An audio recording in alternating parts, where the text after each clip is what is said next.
এই যে শোনো, আমি শাকিব খানের মতো তোমাকে রেখে অন্য কোনো মেয়ের দিকে তাকাবো না, আবার বাপ্পারাজের মতো তোমাকে কখনোই আমার জীবন থেকে হারাতে দিব না।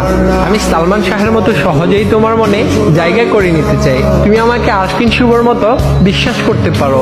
আমি জুবানের মতো তোমাকে কখনো মন খারাপ হতে দিব না। মোশাররফ করিমের মতো সবসময় তোমাকে হাসি খুশি রাখবো। তোমার মিশা সওদাগরের মতো অনেক বেশি রাগ হলে তুমি কাজী মারুফের মতো আমায় গালি দিও, আবার রুবেলের ক্যারাটির মতো চাইলে আমাকে মায়েরও দিও। রিয়াজের মতো তুমি সবকিছু এলোমেলো করে দিও। আমি জাম্বুর মতো প্রতিশোধ না নিয়ে চঞ্চল চৌধুরীর মতো সবকিছু গুছিয়ে নিব। তবে তোমাকে নিয়ে কেউ বাজে কথা বললে আমি তাহসানের মতো চুপচাপ বসে থাকবো না, বরং মান্নার মতো মাথা গরম করে সাথে সাথেই তার প্রতিশোধ নিয়ে নিব। আমি হয়তো মুশফিকুর ফারহানের মতো গুছিয়ে কথা বলতে পারি না, তবে আমি অপূর্বর মতো গুছিয়ে তোমাকে ভালোবাসবো। আমি হয়তো সিয়ামের মতো দেখতে অনেক বেশি কিউট না, আবার অনন্ত জলিলের মতো অনেক বড় লোকও না।